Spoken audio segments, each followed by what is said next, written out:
देख रहे हैं नेशन न्यूज और मैं हूं आपके साथ शिवानी सक्सेना। बीते कुछ दिन पहले जिस तरीके से गृह मंत्री अमित शाह ने वर्चुअल रैली की शुरुआत की है, जिसके माध्यम से नहीं भी तो लाखों लोग उस वर्चुअल रैली से जुड़े हैं, लेकिन आज हम जो टॉपिक आपके सामने लेकर के आए हैं वो ये है कि सोशल मीडिया या फिर डिजिटल प्लेटफॉर्म पर आखिर किस तरीके से तमाम पॉलिटिशियन जो है, तमाम जो राजनीतिक पार्टियां जो है वो कैसे अपनी पकड़ मजबूत बना रही हैं। लेकिन बीजेपी के बारे में आपको बता दें कि 2014 से जिस तरीके से बीजेपी ने सोशल मीडिया पर अपनी पकड़ बनाई है, आने वाले दिनों में अगर हम देखें तो तमाम पार्टियां जो है वो भी सोशल मीडिया प्लेटफॉर्म से जुड़ते जा रही है, डिजिटल मीडिया से जुड़ते जा रही है। कुछ साल पहले जिस तरीके से राजद सुप्रीमो लालू प्रसाद यादव ने ट्विटर का मजाक उड़ाया था, लेकिन उसके बाद आज की डेट में अगर हम देखें तो लगातार आरजेडी की तरफ से ट्वीट पे ट्वीट लगातार आते जाते हैं। इसी टॉपिक पर आज हमारे साथ बात करने के लिए हमारे सहयोगी हमारे साथ मौजूद हैं। सर, हम आपसे जानना चाहेंगे कि डिजिटल मीडिया और सोशल मीडिया आज के डेट में काफ़ी ट्रेंड कर रहा है और इस ट्रेंड में जितने भी तमाम पॉलिटिशियंस हैं वो भी आ चुके हैं। तो विधानसभा चुनाव भी होने वाले हैं, तो क्या लगता है विधानसभा चुनाव में इसके वजह से काफ़ी ज़्यादा कहीं मजबूत पकड़ बना सकती है तमाम राजनीतिक पार्टियाँ? देखिए, वक्त के साथ साथ बदलाव ज़रूरी होता है। जैसे जैसे वक्त बीतता जाता है वैसे वैसे लोगों को अपने जीवन में बदलाव करने की ज़रूरत होती है। तो अब वक्त बीत रहा है। पहले राजनेता जो है मंच पर जाकर के सभा को संबोधित करते थे, हज़ारों लाखों की भीड़ होती थी। अब आप देख रही हैं कि वर्चुअल रैली के माध्यम से सभा को संबोधित किया जा रहा है और लोग देख रहे हैं। तो ये बदलाव की ओर संकेत है और लोग एक्सेप्ट भी करते हैं बदलाव, क्योंकि अगर लोग बदलाव को एक्सेप्ट नहीं करेंगे तो पीछे रह जाएंगे। तो राजनेता इस चीज़ को बखूबी समझ रहे हैं और इस बदलाव को वो स्वीकार कर रहे हैं, इसलिए वर्चुअल रैली जैसी चीज़ों की शुरुआत हुई है। और आपने जैसे कि शुरू में कहा कि 2014 से ही बीजेपी काफ़ी सक्रिय रही सोशल मीडिया पर और मजबूत भी रही, और कहीं ना कहीं उसी का ही नतीजा है कि लोकसभा चुनाव में भारतीय जनता पार्टी को अच्छे खासे वोट से जीत मिली, क्योंकि सोशल मीडिया पर जिस तरह से भारतीय जनता पार्टी के सारे मेंबर्स जो हैं जिस तरह से एक्टिव हैं, उसी का ही असर है कि भारतीय जनता पार्टी को जीत मिली। अब बात करते हैं कि सोशल मीडिया पर जिस तरह से सभी पार्टी अब आ रही है, क्योंकि कोरोना काल चल रहा है, इस दौरान भीड़ लगाना लोगों के लिए घातक साबित हो सकता है, क्योंकि संक्रमण का फैलाव ज़्यादा हो सकता है।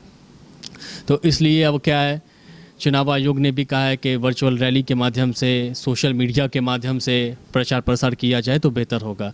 तो पार्टियां जो है अब इसी हिसाब से, इसी मुताबिक प्रचार प्रसार कर रही है और भारतीय जनता पार्टी ने तो शुरुआत कर दी है वर्चुअल रैली से। और ये शुरुआत ही नहीं बल्कि एक दहाड़ है, एक संकेत भी है कि भारतीय जनता पार्टी जैसी मजबूत पार्टी सोशल मीडिया पर कोई पार्टियाँ नहीं है। इसीलिए भारतीय जनता पार्टी ने सबसे पहले शुरुआत की, बिहार में वर्चुअल रैली की गई अमित शाह ने, और उसके बाद पश्चिम बंगाल में वर्चुअल रैली की।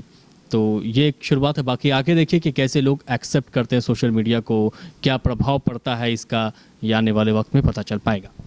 सोशल मीडिया पर जितने राजनेता एक्टिव होते हैं उतने यंगस्टर्स भी एक्टिव होते हैं। अमित हमारे साथ मौजूद है। अमित, अगर हम एक यंगस्टर्स के नज़रिए से हम देखें तो कहीं ना कहीं राजनेताओं के जितने भी प्रचार होते हैं उसमें कहीं ना कहीं लोग शेयर करते हैं उनके जितने भी लिखे हुए, चाहे वो ट्वीट्स हो या फिर जो भी उनकी बातें हों। तो यंगस्टर्स क्या लगता है कहीं ना कहीं एक काफ़ी अहम ज़रिया है इन लोगों को आगे पहुँचाने के लिए? हाँ बिल्कुल, जैसा कि शिवानी देख रहे हैं कि जो वर्चुअल रैली है, या फिर 2014 से भी जो देख रहे हैं कि बीजेपी लगातार मतलब ट्विटर हो, फेसबुक हो या यूट्यूब हो, उस पर एक्टिव है। और अब भी जो वर्चुअल रैली जो हो गया, हमारे ये अमित शाह जी जो हैं वो बिहार से शुरुआत किए हैं, लेकिन उनका जो कहना था कि ये पॉलिटिकल नहीं है वर्चुअल रैली, ये जो हम अपने 6 साल में जो काम किए हैं उसको बस अपने कार्यकर्ता तक हम बात पहुंचा रहे हैं और उनके बारे में बता रहे हैं कि क्या क्या हमने 6 साल में किया है और मेरा कार्यकर्ता आम लोगों तक पहुँचाएँगे। लेकिन आप उस रैली के माध्यम से एक चीज़ और देखे होंगे कि विपक्ष पे भी वो लगातार तंज कस रहे हैं। मतलब शुरुआत जो है वो बिहार से चालू किए हैं, और बिहार में इलेक्शन भी इसी साल है, वो आप जान ही रहे हैं। तो उसके बाद उड़ीसा किए, उसके बाद पश्चिम बंगाल किए। तो लगातार मतलब कि वर्चुअल रैली के माध्यम से वो बस एक आगाज़ दे दिए, हाँ, जुड़ते रहें। और आगाज़ मतलब कि उदाहर मतलब कि कह सकते हैं कि बोल दिए कि अब जो भी होगा डिजिटल माध्यम से। ये कह सकते हैं कि चुनाव है तो उन्होंने बिल्कुल फूंक दिया है कि 4 महीने बाद के चुनाव के लिए वो बिल्कुल तैयार है। जी। अब दूसरा नंबर बात ये है कि जो मतलब कि जो नौजवान हैं हमारे साथ, जो फेसबुक पे एक्टिव रहते हैं, ट्विटर पे एक्टिव रहते हैं, अब क्या हो, अभी जो हम देख रहे हैं 2020 जो आ गया है, तो इसमें हम लोग सभी लोग सोशल मीडिया पे सुबह उठने के बाद आधा घंटा या फिर शाम में 2 घंटा सोशल मीडिया पे एक्टिव रहते ही हैं। और सबसे आसान जरिया है कि आप सोशल मीडिया के तरफ मतलब कि यूज करके और सोशल मीडिया के थ्रू आप अपना प्रचार प्रसार को बहुत ज़्यादा मजबूत कर सकते हैं। तो कहीं ना कहीं सोशल मीडिया आज के समय में एक ऐसा प्लेटफॉर्म बन चुका है जिसपे यंगस्टर्स तो एक्टिव हैं ही, लेकिन तमाम पॉलिटिशियंस भी एक्टिव हैं। शबाब हमारे साथ मौजूद है। शबाब, कुछ साल पहले लालू प्रसाद यादव ने ट्विटर का मजाक उड़ाया था। उन्होंने इसे कुछ चिड़िए तोते से कंपेयर किया था, लेकिन आज के डेट में देखें तो आरजेडी या फिर लालू परिवार जो है वो सबसे ज़्यादा ट्विटर पे एक्टिव रहती है। हर एक दिन में तेज प्रताप यादव हो गए या तेजस्वी यादव या फिर राबड़ी देवी या फिर खुद लालू प्रसाद यादव पे ट्विटर पे लगातार ट्वीट होते जाते हैं। तो कहीं ना कहीं ये ट्विटर भी एक बहुत बड़ा जरिया है सोशल मीडिया के, अगर हम देखें, या फिर डिजिटल प्लेटफॉर्म की। तो क्या लगता है कि ये कहीं ना कहीं आगे जा करके उनके लिए जो विधानसभा चुनाव होने वाले हैं, सोशल मीडिया प्लेटफॉर्म पे जिस तरीके से वो एक्टिव हैं, इसके रिजल्ट्स पे कुछ असर पड़ेंगे? देखिए शिवानी, बहुत सिंपल सा बात है। जब जैसे आप बात कर रही हैं ट्विटर की, सोशल नेटवर्किंग की, आप डिजिटल की बात कर रही हैं, तो हमारे दिमाग में एक वर्ड आता है जिसको हम कहते हैं इलेक्ट्रॉनिक्स, राइट?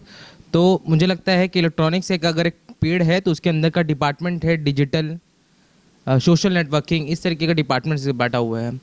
तो मुझे लगता है कि सारे पॉलिटिकल पार्टी ने ये समझ लिया है कि जो इलेक्ट्रॉनिक्स जो उनका जो पेड़ है वो बहुत ही फलदायी पेड़ है और इससे कहीं ना कहीं फ़ायदा मिलेगा। तो यहाँ अगर आरजेडी सिपरू में लालू प्रसाद की अगर बात करें तो एक वक्त में लालू प्रसाद ये कहते थे कि सोशल नेटवर्किंग जैसी चीज़ें जो हैं वो ग्राउंड पे काम नहीं करती हैं।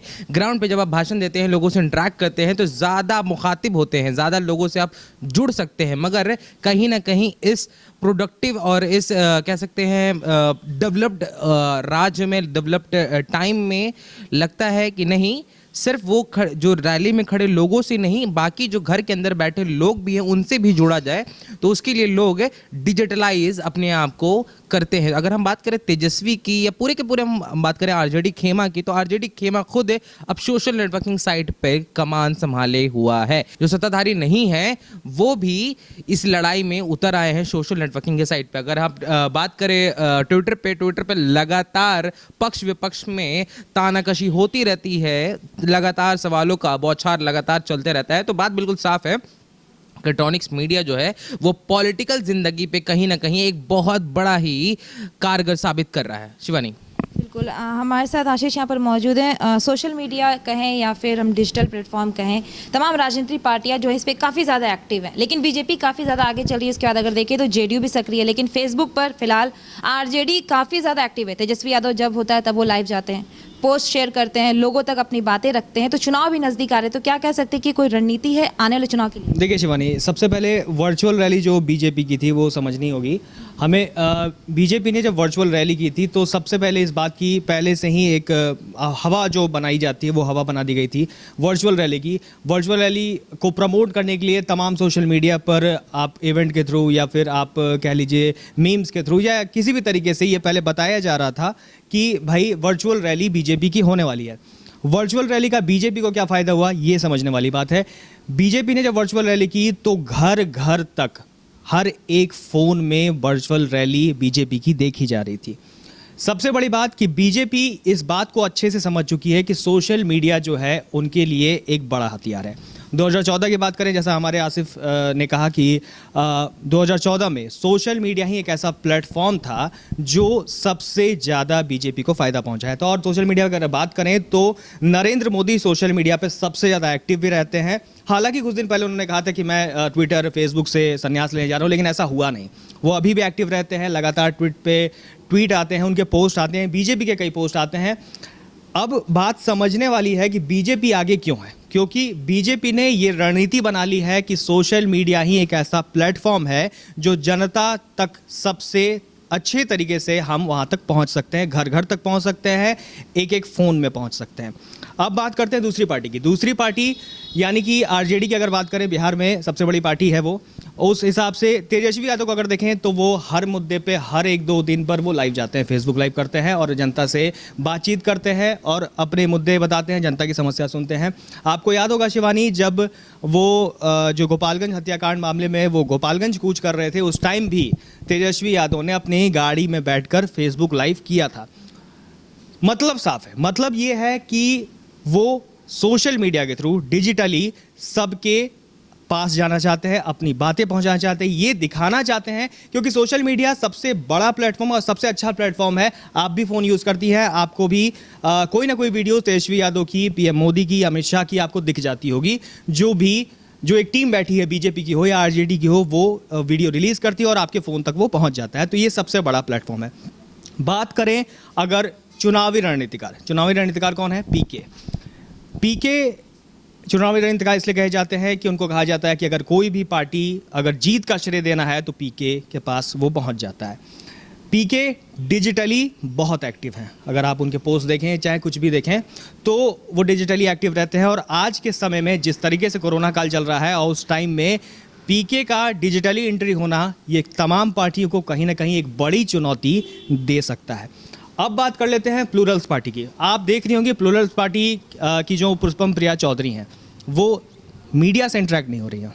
आपने कहीं उनकी मीडिया में एंट्री नहीं देखी होगी, लेकिन हाँ, सोशल मीडिया पर सबसे ज़्यादा एक्टिव वही हैं। यानी कि सीधा सीधा मतलब ये है कि सोशल मीडिया जो है एक अच्छा प्लेटफॉर्म है तमाम पार्टियों के लिए जो भी चुनाव में प्रचार करना चाहते हैं, क्योंकि ना अभी जनसभाएं होंगी, ना प्रचार प्रसार होगा। चुनाव आयोग ने भी कहा है कि जितना सोशल डिस्टेंसिंग का पालन कर सकें, वो भीड़ इकट्ठा नहीं होगी जो पहले इकट्ठा हुआ करती थी। आज के डेट में एकमात्र जो उपाय है वो है सोशल मीडिया। लेकिन ये भी कहा जा रहा है कि कोरोना की वजह से हो सके तो कंफर्मेशन नहीं दी गई है, चुनाव जो है वो भी शायद डिजिटली प्लेटफॉर्म पे भी किए जा सकते हैं। जी देखिए, ये अभी साफ नहीं है कि डिजिटली प्लेटफॉर्म पे ही होगा। हालांकि डिजिटली सुशील मोदी ने एक जरूर कहा था कि डिजिटली चुनाव हो सकते हैं, जिस पर तमाम सियासत, राजनीति, बयानबाजी सब होने लगी। लेकिन हाँ, कंफर्म नहीं है। लेकिन चांसेस इस बात के जरूर दिखते हैं कि डिजिटली ये चीज़ हो सकती है, अभी ये साफ नहीं है। बिल्कुल, तो कहीं ना कहीं अगर हम देखें तो सोशल मीडिया या फिर डिजिटल प्लेटफॉर्म को लेकर के तमाम पार्टियां जो है काफ़ी ज़्यादा सक्रिय हैं। लेकिन 2014 से जिस तरीके से बीजेपी ने अपनी कमान संभाली, इसके बाद जेडीयू, या फिर अगर हम सिर्फ बिहार के एक पार्टी की बात करें तो आरजेडी ने लगातार फेसबुक, ट्विटर, हर जगह पर वो भी अपनी कमान जो है वो मजबूत करने में लग चुके हैं। अब देखना ये है कि इसका सबसे ज़्यादा फायदा आने वाले चुनाव में कौन सी पार्टी को होता है। फिलहाल इस खबर में बस इतना ही। अगर आपको हमारी ये खबर पसंद आए तो इसे अपने दोस्तों के बीच जरूर शेयर करें और हमारे चैनल को सब्सक्राइब करना बिल्कुल ना भूलें और साथ ही साथ बेल आइकन का बटन भी जरूर दबाएं। नमस्कार।